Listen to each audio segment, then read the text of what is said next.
प्रेम से रात्रि को सारे जितने भी बनवासी केवट हैं वो केवट मिलकर के और उन विचित्र रूप वाले और अति सुंदर रूप वाले राघवेंद्र सरकार को घेर करके बैठे।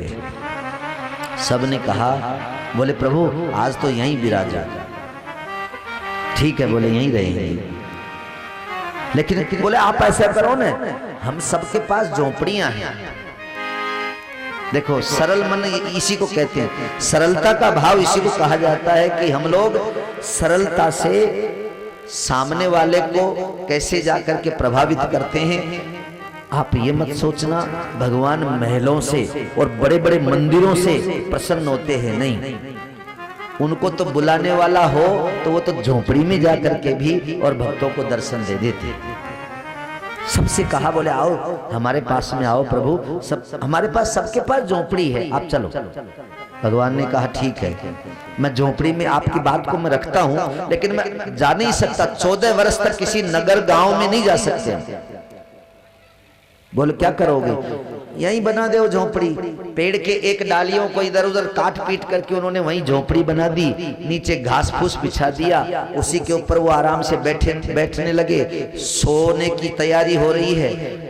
अब उन केवटों ने क्या कहा, देखो कितनी बड़ी भावना है उन्हें। यहाँ अगर लोग आ जावे, कोई आदमी बाहर का आ जावे इस क्षेत्र में, तो ध्यान देना उसकी सुरक्षा के लिए कोई आदमी 10-5 तैयार नहीं होंगे।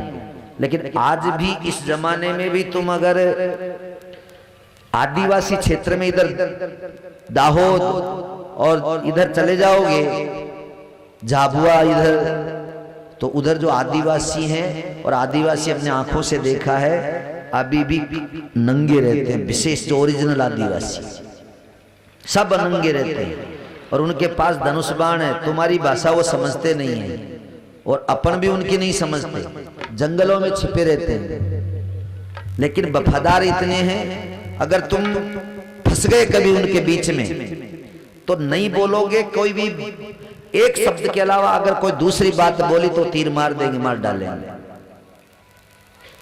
और उनसे सीधे वो दिखते ही कह दो मामा, ओ फिर तो आकर के वो तुम्हारे गले लग जाते हैं और तुमको वहां ले जाएंगे जंगल में।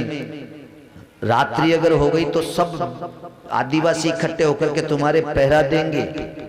पर एक होशियारी रखना, कभी ऐसा मामला हो जाए तो तुम्हारे पास नोट और जो भी जितना भी सामान हो ना वो उनको दे देना। तुम दिमाग ये मत लगाना अगर हमारा सामान हमारे पास, सिराने रख करके सो जाएंगे, पहरा तो ये दे ही रहे हैं। धन उनको अगर तुमने दे दिया तो फिर वो अपनी गर्दन भी कटा देंगे, तो तुम्हारे धन की सुरक्षा करेंगे। और धन को तुमने अपने पास रख करके सो गए तो वो सकता है उनको पता चल जाए तो रात को उसी के चक्कर में तुमको वहीं मार डालेंगे, उसको ले लेंगे। इसलिए धन भी उनको दे दो। तो माल और जान की सुरक्षा के लिए वो पूर्णतया इस प्रकार का उनका दायित्व रहता है। आज भी इतनी ईमानदारी है। आप लोगों ने नर्मदा की परिक्रमा नहीं की है, इधर से लोगों को किसी को शौक नहीं है, लेकिन नर्मदा की परिक्रमा करते हैं तो उसमें 2 जंगल आते हैं। सूलपानी की झाड़ी आती है, सूलपानी की झाड़ी में भी आज भी आदिवासी, आप देखना वहां बड़े बड़े सेठ जो है ना, इंदौर के, बंबई के, ये लोग जो पैदल यात्रा करते हैं नर्मदा जी की, उनको दान देने के लिए नर्मदा जी के किनारे खड़े रहते हैं। अब दान कैसा, इधर से जब सूलपानी की झाड़ी में घुसेंगे तो रास्ते में भील सब लूट लेंगे उन्हें, आज भी लूटते हैं। और लूट लेंगे, कैसा लूट लेंगे कि आपके पास अगर माचिस भी है तो वो भी नहीं छोड़ेंगे, ले लेंगे। तो जो यात्रा करने बाबा लोग जाते हैं वो क्या करते हैं, बोले एक टाट जो होता है ना, बोरी का एक पट्टा काट करके कमर के बांध लेते हैं, उसी की लंगोटी बना लेते हैं, और फिर उसमें जो माचिस की सींक है वो एक एक सींक निकाल करके उसमें फंसा लेते हैं बोरियों में। और जो वो जलाने वाला होता है ना, उसको भी ऐसे अंटी में डाल लेते हैं। माचिस भी नहीं रखते पूरी, अगर पूरी माचिस है तो वो भी छीन लेंगे।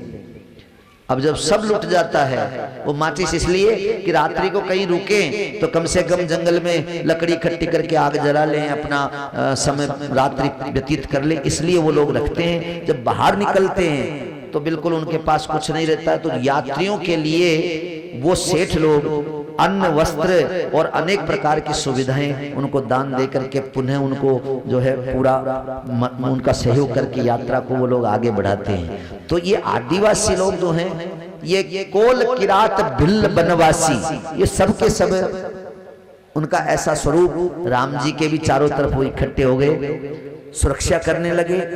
केवट ने, उसने निषाद ने कह दिया कि बोले ए केवटों, आज कोई भी घर नहीं जाएगा। देखो आज हमारे अतिथि बहुत दूर से न जाने कहां से श्रमित होकर के थक करके यहाँ आए हैं, हम सब इनकी सेवा करेंगे। और उन्होंने सारे समाज को इकट्ठा करके कहा, रे मूर्खों, हमें तो ऐसा लगता है तो परमात्मा है। फिर धीरे से उन्होंने परिचय पूछ लिया, कौन हो? बोले अवधेश के बालक हैं, अयोध्या के।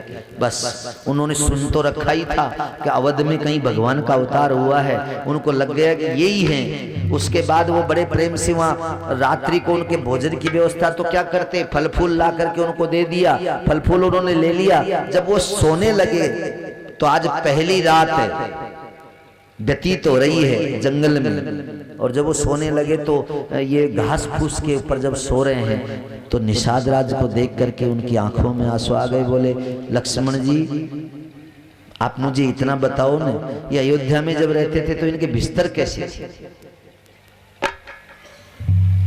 लक्ष्मण जी ने को जब ये पूछा तो उनकी आंखों में भी आंसू आ गए। उन्होंने रोते रोते उनसे कहा, बोले इनके बिस्तर पय फेन समाना, दूध के जो झाग होते हैं उतने सफेद और उससे भी कोमल बिस्तर थे। निषाद राज को ग्लानि हुई, बोले ऐसे बिस्तरों पे सोएंगे? और 14 वर्ष निकाले। हे विधि, हे परमात्मा, तू कैसी रचना करता है, कैसा विधान है तेरा। कभी कभी ऐसा लगता है तेरा विधान सही नहीं करता है। अरे कहीं समुद्र इतना बड़ा बनाया लेकिन तूने उसको खारा कर दिया, कोयल को रूप रंग तूने काला दे दिया, बोली भले ही मीठी दे दी, सब कुछ उल्टा सीधा कर दिया। ये सब विधान क्या है? ये सब इसमें सोने वाले थे और जाग करके पूरी रात उधर पहरा दे रहे हैं। और पूरे केवटों की मीटिंग उन्होंने ली। बोले बताओ भैया, कल क्या सेवा करोगे? राम जी इतने में बोल उठे, बोले कल हम रुकेंगे नहीं, गंगा पार जाना है। वो तो बोले गंगा पार जाना है, तैयार है महाराज, सबके पास नाव है, तुम्हारी इच्छा हो ना उसी नाव में बैठ करके तुम चले जाओ। अब एक तत्काल मीटिंग ली निषाद ने। बोले भैया, ये जो राघवेंद्र सरकार है तुम्हारे इस नगर से कल नाव से प्रस्थान करेंगे, इसलिए तुम एक काम करो, सब अपने अपने नौकाओं को सजाओ।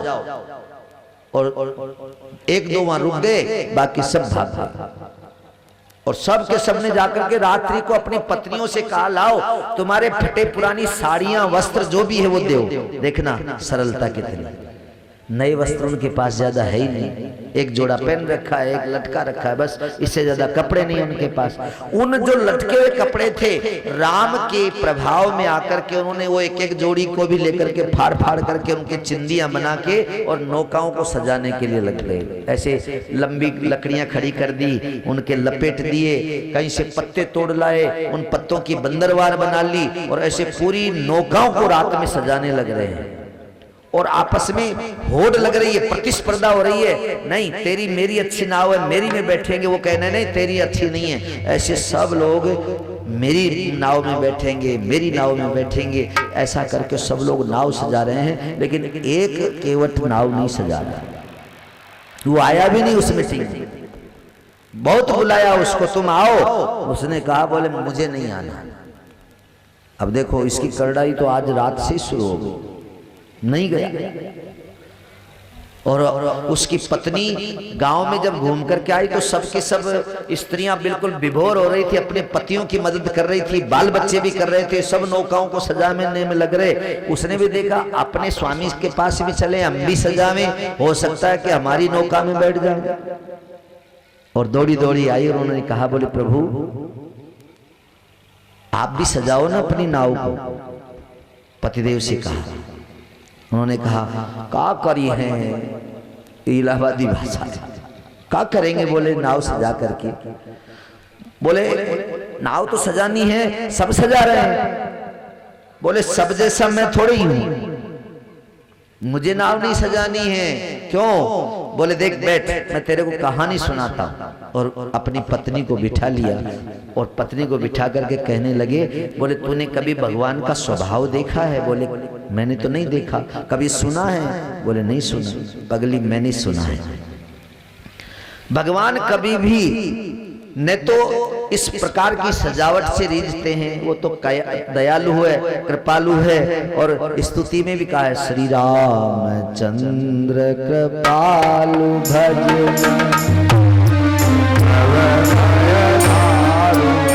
श्री रामचंद्र कृपालु भज मन। जिसका ये नाम लेकर, जिसके लिए नाव सजा रहे हैं ना, ये नाव सजाने वालों के मन में खोट है, खोट। केवट का चिंतन देखिए कितना ऊंचा चिंतन है। एक झोपड़ी में रहने वाले का चिंतन देखिए कितना ऊंचा है। बोले ये जितने नाव सजा रहे हैं इनके मन में खोट है। किस बात की? बोले ये सब राम बैठेंगे इसकी खुशी इनके मन में कम है। तो बोले गड़बड़ी क्या है? बोले गड़बड़ी ज्यादा ये है, सब ये देख रहे हैं कि इससे अच्छी मेरी, इससे अच्छी मेरी, और एक दूसरे ईर्ष्या में अंदर ही अंदर भरे हुए हैं कि कहीं ऐसा ना हो कि मेरी नाव कमजोर रह जावे और उसकी नाव में बैठ जाए। इसलिए इनके मन में ईर्ष्या भरी हुई है। और जहां ईर्ष्या से भगवान की सेवा भी अगर हो तो भगवान उसको स्वीकार नहीं करते हैं। उसने दावे के साथ कह दिया, बोले मैं दावे से कहता हूं इनकी एक की नाव में भी परमात्मा नहीं बैठेगा, क्योंकि ईर्ष्या के वशीभूत होकर के और जो सेवा का काम किया जा रहा है उसको परमात्मा स्वीकार नहीं करता है। पगली इस बात को तू नहीं जानती, इसे मैं जानता हूं।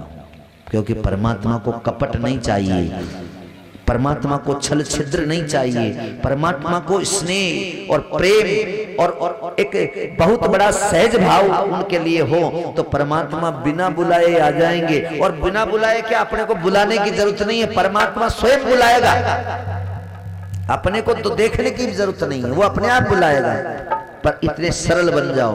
और पूरी रात अपनी पत्नी से सत्संग करते करते, राम चर्चा करते करते 3 बजा दिए उस बंदे ने। और 3 बजे क्या कहता है? बोले ये सब नाव यहाँ किनारे पे हैं? बोले हाँ। तो मेरी नाव को मैं धकेल करके परली पार डाल के आता हूं, इधर भी नहीं रखूंगा। उन्होंने कहा, उसकी पत्नी ने पैर पकड़ करके बोले महाराज नहीं सजाई कोई बात नहीं है। अरे लेकिन मेरे प्रभु आप उसको परली पार डाल दोगे तो फिर भगवान बैठेंगे कैसे? अरे बोले उसको गरज होगी तो परली पार से भी नाव इधर आ जाएगी, लेकिन अब इधर रखेंगे ही नहीं इस नाव। और वहां 3 बजे गया और उस नाव को धकेल करके परली पार कर दी और फिर तैर करके वापस आ गया। और 4 बजते बजते उसको एक पता था कि 4 बजे निषाद राज गंगा स्नान करके आता है, उस समय उसके सामने कोई मिल जावे और उससे जो मांगे वह दे देता। ये कमजोरी मालूम थी उसको अपने नेता की। तो भगवान के उधर से वो पैरादारी करते करते 4 बजे स्नान करने गया गंगा का। और गंगा स्नान करके जब लौट करके आ रहा था तो उसने, केवट ने अंधेरे में जाकर के उसका पैर पकड़ लिया, प्रणाम किया। बोले महाराज प्रणाम करता हूं। कौन हो? केवट। अरे केवट तू रात्रि को भी नहीं दिखाई दिया, इतने सब केवट राम दर्शन के लिए पहुंचे थे। अरे तो प्रभु के परमात्मा के दर्शन करने के लिए भी नहीं गया, कहां चला गया था? बोले ये गांव में ही था। फिर आया क्यों नहीं? ऐसे ही नहीं आया, कोई बात नहीं। बोले महाराज एक बात मांगने आया हूं आपसे। क्या? बोले आपको याद है क्या, एक बार आप शिकार खेलने गए थे और शिकार खेलते समय आपको बहुत बड़ा कष्ट हुआ, मूर्छित होकर के गिर पड़े। उस समय पानी की तुम्हें आवश्यकता थी और मैंने दूर से पानी ला करके तुमको पिलाया, उस पानी से तुम्हारे जीवन प्राण बचे। हाँ बोले याद है। तो तुमने मुझे क्या कहा था उस दिन? बोले केवट मैं तुझे एक वरदान देता हूं, वरदान मांग ले। हमने कहा कि इसको रिजर्व में रखो, अभी मुझे जरूरत नहीं है, मौका पड़ेगा जब मांग लूंगा। आज मैं वो वरदान मांगने आया हूं। क्या वरदान? एक क्या दो चार मांग ले। आज तो अपने घर पे अपने नगर में राम आए हैं, अरे मेरे से नहीं पार पड़ेगी तो मैं उनसे कह करके तेरे वरदान की पूर्ति करवा दूंगा, पर तू मांग ले जो कुछ मांगना, आज मैं प्रसन्न हूं। बोले महाराज आप हमारे केवट संघ के नेता हैं, हमारे अधिक पूरे निर्देशन करने वाले हैं, अधिकारी हैं, मैं आपसे एक निवेदन करता हूं। बोले क्या? बोले सूर्योदय से और सूर्यास्त तक कोई भी नाव वाला अपनी नाव नहीं चलाए आज। क्या वरदान मांगा उसने? बोले सूर्योदय से लेकर के सूर्यास्त तक कोई भी नाव चलाने वाला अपना कोई केवट नाव के पास नहीं जाएगा, और उनकी नावों को खींच करके खूंटा बंधवा दो। प्राण निकल गए उसके तो बेचारे। उन्होंने कहा रे केवट, पूरी रात बेचारे नावों को सजाने में लग रहे थे, दुनिया भर के कपड़े उन्होंने घर के फाड़ डाले और इतनी तैयारियां की है, और तुमने इस तरह अन्याय कर दिया उनके साथ में। बोले मैंने किसी के साथ नहीं अन्याय नहीं किया, मैंने मेरा वरदान जो था पड़ा हुआ वो मांगा है प्रभु, उनकी चिंता वाली बात थोड़ी कर रहा हूं। ठीक है। और उसने ढोल बजा करके और बीच में ऐलान कर दिया कि आज कोई भी अपनी नाव को चलाने के लिए नहीं जाएगा। सब केवटों ने माथा पकड़ लिया। प्रातः काल हुआ, स्नान ध्यान करने के पश्चात राम जी ने अपनी संध्या निवृत्त करके और गंगा किनारे आकर के खड़े हो गए। अब खड़े हुए, अब साथ में निषाद है, कोई केवट नहीं दिख रहा गंगा किनारे, सब घरों में बैठे। उसने इतना तक कह दिया था कि कोई गंगा किनारे भी नहीं दिखना चाहिए केवल आपके अलावा। अब राम लक्ष्मण सीता और निषाद और ये भाई साहब कहां बैठे हैं? गंगा के परली पार, वहां नहीं है। वरदान मांग के छलांग लगा के चल दिए। अब वहां तीनों खड़े हैं, निषाद खड़े हैं। अब निषाद मुंह लटका के खड़े हैं। राम जी ने कहा, बोले निषाद भैया ये बताओ, तुमने कहा था ना नावें और हमारे जितने केवट है वो सब आपकी सेवा में खड़े रहेंगे। नावें तो खड़ी है लेकिन केवट कहाँ हैं सब? उन्होंने कहा, बोले महाराज यद्यपि प्रभु जानत सब बाता, लेकिन राजनीति राखत सुरत्राता। हे प्रभु वैसे तुम सब बात जानते हो, मेरे से छल मत करो। अब आप सब समझ रहे हो कि आज नाव केवट क्यों नहीं है। उन्होंने कहा मुझे बताओ तो सही। बोले क्या बताऊं प्रभु, सब समझ में आ जाएगा। एक आध किसी को बुलाओ। उन्होंने कहा महाराज मैं बुला भी नहीं सकता। काहे? बोले मैंने किसी से वचन कर लिया है, मैंने वचन कर दिया कि कोई केवट नहीं आएगा आज यहाँ, और मैं बुला भी नहीं सकता। तो वो परले किनारे एक नाव पड़ी है, वो इधर